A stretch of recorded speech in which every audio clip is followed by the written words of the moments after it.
Hi guys, magandang araw sa inyong lahat. Sumari TV nga pala.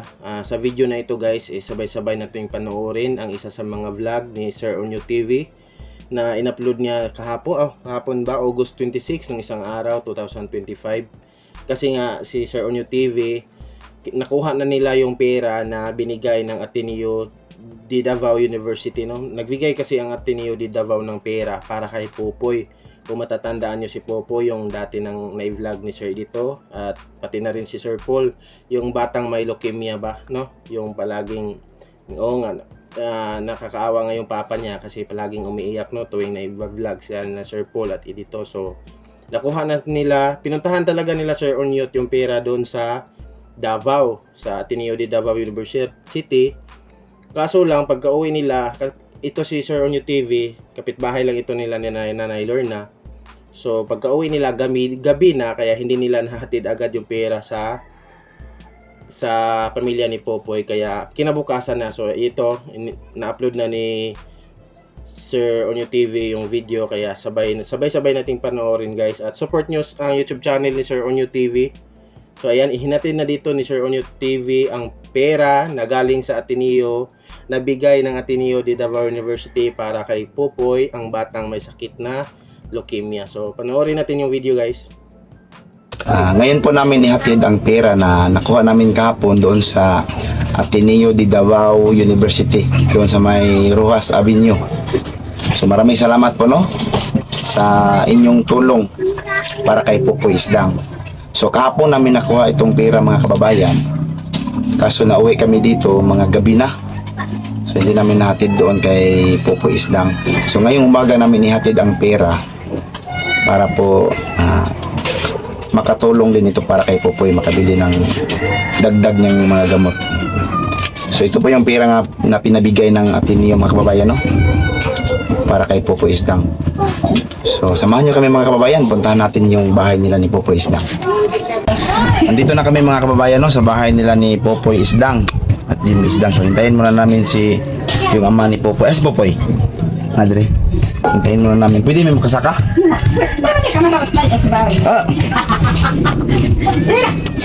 Dito si Popoy mga kababayan, Kumusta mga kapoy?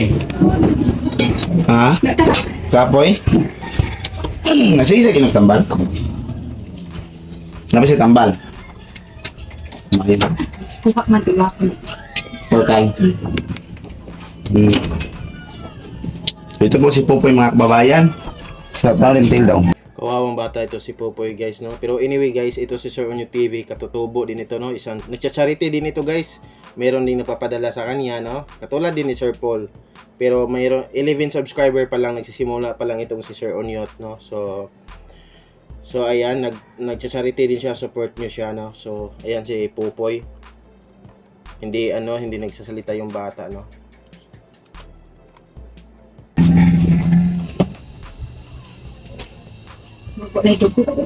Nibalik na po? Di ba na ba ito yung dugo-dugo?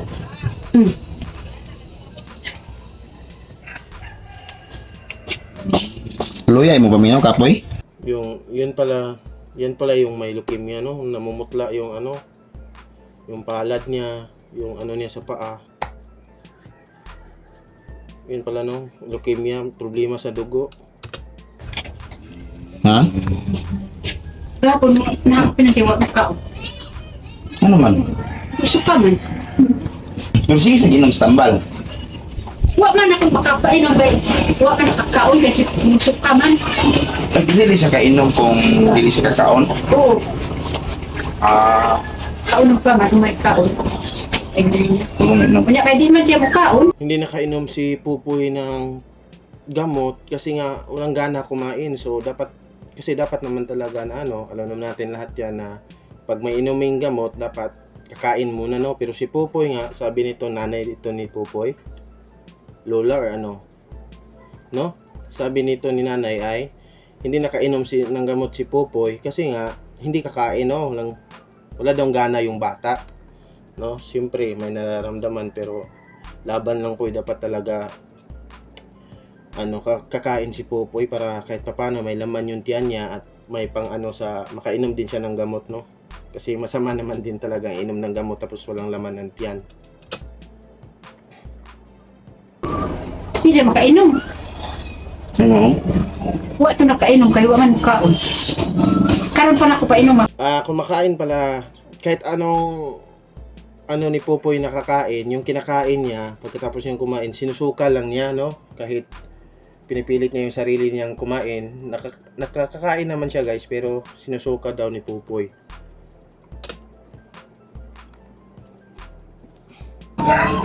Muling maluya ka lang, hindi mo ka mukhaon. Ano naman yung mukhaon? Isuka niya. Suka. Bisag way kaon laway lang kuan. Ano ka no? Ladi day. So ito na po si Jimmy mga kababayan, no? Yung ama ni Popoy Isdang.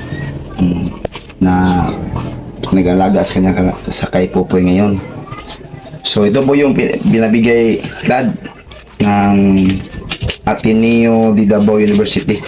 Kinuha namin kahapon. Ito po yung pera na bigay niya para kay Popoy daw pang dagdag bili. Pabili ng mga gamot ni Popoy. So kumusta naman si Popoy karon? Yang mga tambal apa? Na ko may ang tambal dia. Sir nga. Yung Ay pag-share. Arlang. ang tambal nga abot gapon ni abot na og 26 ka buok katong tag 1,038. 1,038 na? Kano? 1,000 din mi kuan na pud siya. Ni Isak ka. saka na pud Sila kano taasan na ni? nya. Ang mahal nung gamot ni Popoy. Parang sino ba yun, Kuya Jimboy? Dati yun din yun, no? May maintenance din yun si Kuya Jimboy. Yung palagi nanginginig, no? Hinatiran palagi yun pero may minsan-minsan nauubusan talaga si Kuya Jimboy ng gamot kaya bumabalik, no? So ang mahal 1,000 plus yung gamot ni Popoy. Grabe ba, sana may tumulong dyan, no? Mayroong mag-sponsor at hindi maputol-putol yung, kasi katulad kay Kuya Jimboy noon, no? Lagi siyang nauubusan kaya lagi bumabalik yung nginig-nginig niya. So sana may si Popoy may mag-sponsor sa kanya ng gamot na hindi talaga bitin ba yung tuloy-tuloy hanggang gumaling na siya, no? Laging hindi siya mawala ng maintenance. Nay kuan dia ron pito ka buok. Na tambal. Nya. Muna na bili. Muna na bili. Mao na kuan gahapon pa naabot. Na tambal pud. Katong isa nga tambal na full na tong isa kay sobra-sobra na kay nakapalit ko og tambal nga atong Paris kuan ka buok sobra gatos. Daghan kay na nga Maraming salamat pala, no? Marami na din kasi ito silang natanggap na tulong, guys, no? Na pambili ng gamot ng bata. So ipag-pray lang natin na sana tuloy-tuloy pa, no? At may mga tao pang yung puso ba na tutulong kay Popoy at kay tatay, no? Magpadala ng pambili ng gamot. tabang nga napalit sa tambal ni Popoy. Nya. Na naman po ipadala ni Kayat. Asa? Aw, kani? Sa kuan ni sa Ateneo. Sa Ateneo. Oh, kami lang nagkuha gahapon. Nya, salamat kay sa taga Ateneo pod nga nagtabang sa tambal ni Popoy. O grabe na kang Unyo TV. Daghan kayong salamat sa tabang niya sa kang Popoy nga naabot siya kang na tungod kang Unyo. Sabi ni tatay, dahil kay Unyot, naabot din kay Pugong Behero o Sir Paul yung sitwasyon nila noon at yung sitwasyon ng nilang pamilya kay Popoy. So marami yung nakaalam na nangangailangan sila ng tulong. So ang resulta, maraming gustong tumulong sila or may natanggap na sila, no? So nagpapasalamat si tatay kay Sir Onyo TV. Na abot po siya kang Pugong Biyahero. Kadaghan kayong salamat sa tanan nga nakakita sa sitwasyon ni Popoy. Cancer pala itong sakit ni Popoy, guys. Leukemia, ano ba? Ano ba kay bahan dyan? Leukemia yung una, tapos naging cancer na. Yun ba yun? Isda nga nay cancer nga. Salamat kay sa tanan nga nakapansin sa iya. Ug ilabi na kang yayat ni nga nagkuan jud nagsakripisyo yun kang Popoy kung kang Lani Landas nga salamat. Si Ma'am Aya, guys, ito Ito yung nasa screen. Ayan, yan yung YouTube channel niya, si Ma'am Aya. Kasamahan din yan ni Unyo TV guys. Katutubo din yan, no? Na vlogger. Nagsisimula pa lang yan guys ay 33 subscribers pa lang. Meron siyang 14 videos. No, so, supportahan nyo guys. Kasi nga sumuporta nga tayo, no, kina Sir Paul na nasa taga ibang lugar, dumayo pa para tumulong, no, sa mga liblib na lugar.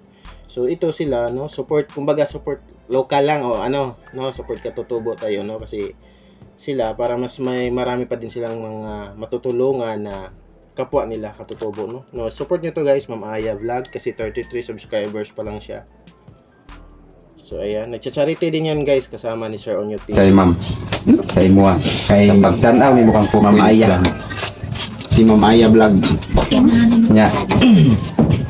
Katong uban nga nagkuan pod, nagtabang, daghan kay salamat sa inyo, Ma'am Sir.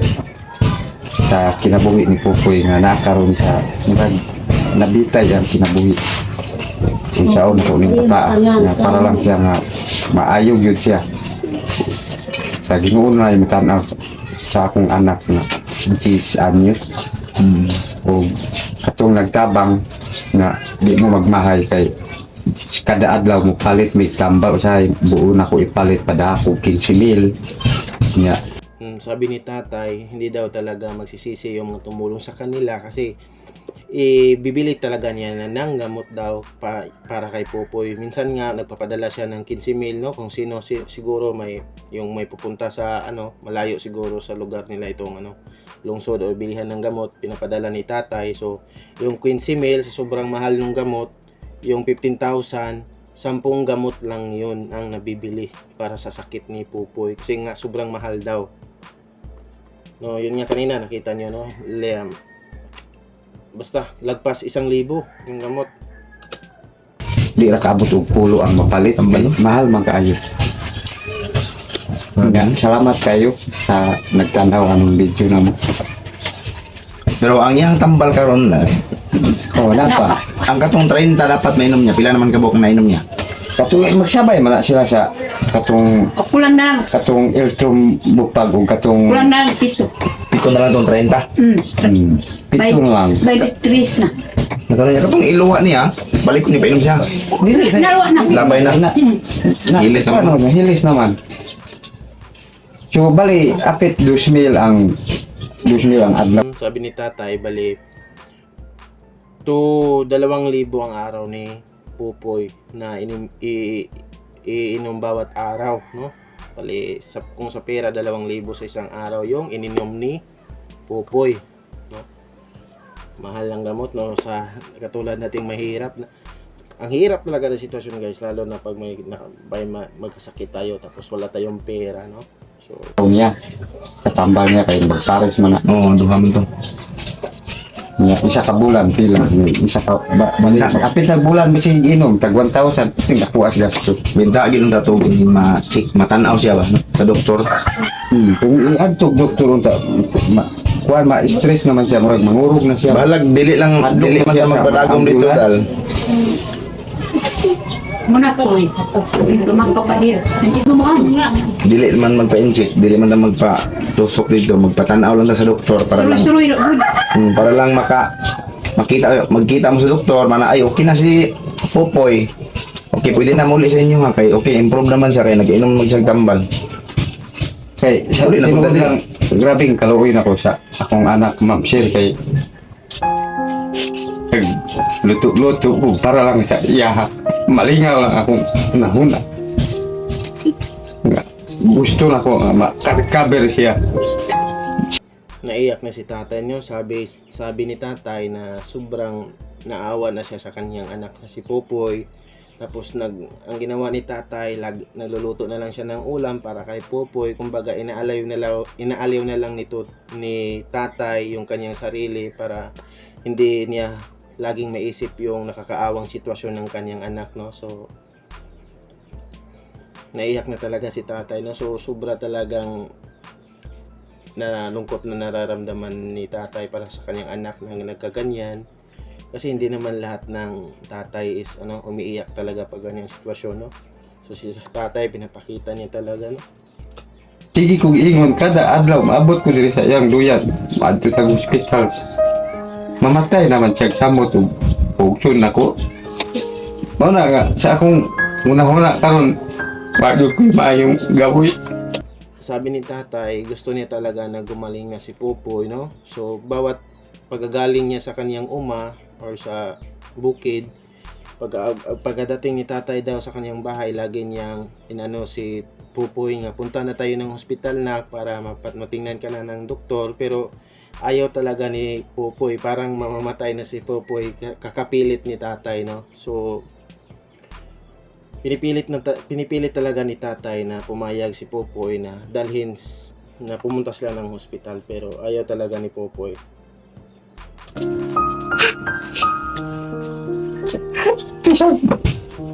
Dagahan magkita pangirikan na ikuha tanaw ninyo maayo kay kung pagkatao sa akong dughan kung tinang guba bisag di na ko ganahan kaon. Sabi ni tatay na mabuti naman daw, sobrang buti daw niya yung tao, pero okay lang daw siya sa labas, no? Pero sabi ni tatay yung sa loob niya, sa yung dibdib niya sirang-sira na daw, no, dahil sa sitwasyon ng kanyang anak na sobrang naaawa na siya, no. Wa na gani na ko sundin manghod kay sinangga na ko kay di man siya masugot daw kasi manghod. 10 anyos na lang siya. Kaluoy po siya. Tabang po siya. Wala na din daw gana si tatay kumain paminsan, so ay hindi din daw niya sinundan ng kapatid si Pupoy, no, or kumbaga hindi na siya gumawa ng ibang anak or kapatid nga ni Pupoy. So ang hirap talaga, no. So ayon kay tatay na ayaw din daw kasi ni Pupoy na meron siyang kapatid, no. So kumbaga pinagbigyan ni tatay na hindi niya sinundan ng ibang anak si Pupoy, kaya si Pupoy lang yung anak nilang mag-asawa. Wa sa tanan-tanan. Walay ginikanan niya, dili niya mahali ang anak. Kung ako una sa kong anak.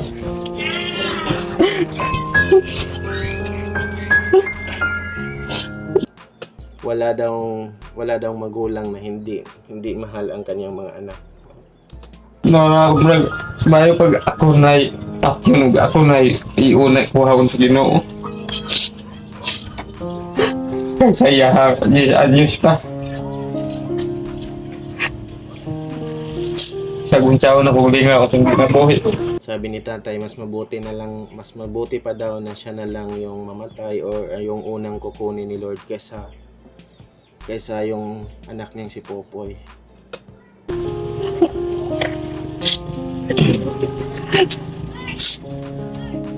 Di ako ni malintang hasto siya. Kung kamatayon po siya, nagtabang sa kuha, ang Pupoy.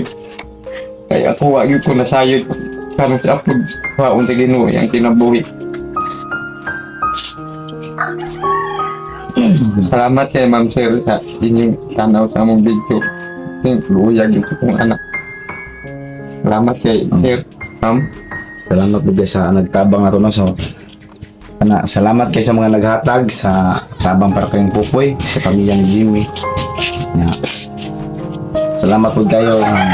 Po na mo nga tabangan ninyo ang pamilya. Tabangan nato, apilan to pagampo, no? Naunta. Yung nasumalinta ng Ginoo kay di man ka matao, wala ang Ginoo. Salamat kay sa tanan nga nagtabang na palit ang tambal ni Pupoy. Salig lang yun tanong na positibo lang ta. Makaya ra ni Pupoy ma-improve tungod sa tambal ng ma-improve lang iyang kahintang. Okay na ba yan, Til? Nanay. Ako magyapon niya. Iba na naman tatay gid may gano pula.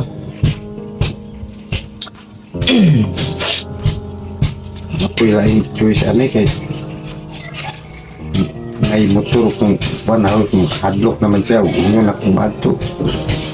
Kuha kasi Ginoo na lang yung makabalog. Kung makadesisyon mo palitan makadesisyon si Pupoy nga okay na siya musuroy sa dito sa Davao. Ina lang ni. Pwede man ta mag-multicab. No? Para mo dalalaag lang siya po. Dalalaag lang po niya dito sa Davao ba. Yun siya may problema niya kung mga kay mga pinangga kay nila Sa doktor. Dr. Teopilo. Salamat kay Dr. Teopilo po dyan. Pinangga kay ni Pupoy.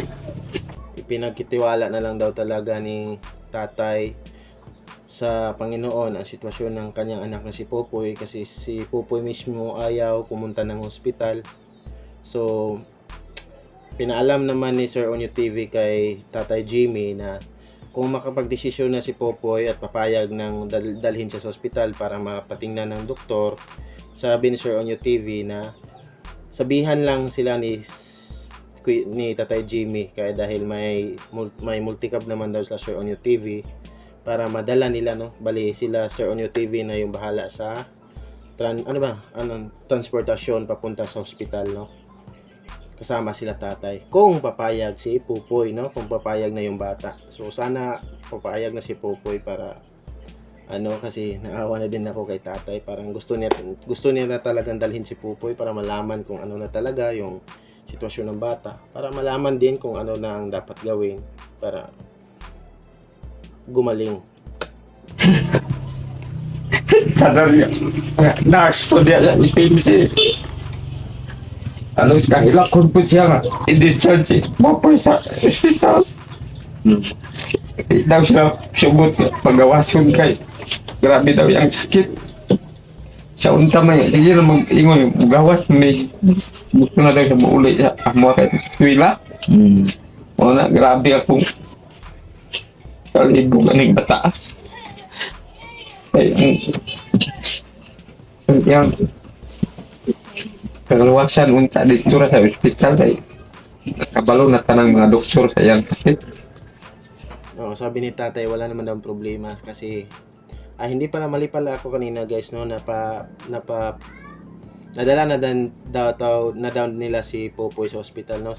Sabi pa nga ni tatay na walang problema si Popoy sa ospital kasi mga doktor at nurse sa CPMC ay mahal si Popoy, no. Nung last daw na nagpa-hospital sila ni Popoy ay manaiyak pa nga, may mga nurse pa daw nga na naiyak or nalungkot dahil sa pag-discharge kay Popoy, no, na mahal daw si Popoy ng mga doktor at nurse ng CPMC, no, na hospital, no. So ayon kay tatay wala sanang problema, sana papayag na si Popoy. Yun po kay igo ako mo. Tuman kung siya man doktor mo, tambal. Palayo ni sa hospital. Ayaw na bigla umukuan kay namintin na yung dugo, yung mga utok, o yung mga kanan nga buwan kasi Hindi daw sana papayag ang doktor at nurse na i-discharge si Popoy kasi grabe yung sakit ng bata, no. So siguro discharge na lang talaga nila Tatay Jimmy, siguro nga namamahalan na sila sa gamot, wala silang pantustos, no, pambili. So siguro yun yung rason bakit discharge na lang nila yung si Popoy. kasing pinabunitor na sa doktor. Wala siya salamat na lang sa sakripisyo po dyan Popoy. Sinabihan din daw ng mga doktor si Kuya Jimmy na pag ilabas ni Kuya Jimmy si Popoy sa ospital, wag daw masyado itong umasa na maging maayos yung bata, kasi nga iba din daw talaga ang sitwasyon ng bata pag nandun ito sa ospital, nandun sa pangangalaga ng doktor at nurse, kasi namomonitor nila yung dugo ng bata, utak at lahat ng organs, no, mga vital ng bata. So Salamat po kayo, no, labi na sa nagtabang po, dakong tabang kang Popoy ug sa pamilya ni Jimmy, si Peking Bombay vlog. Dahil salamat sa pag-vlog po ni boss nga mo hinungdan po niya, nakita na po siya ni Pugong Biyahero. So maraming daghang kay salamat kang Sir Polo Pugong Biyahero.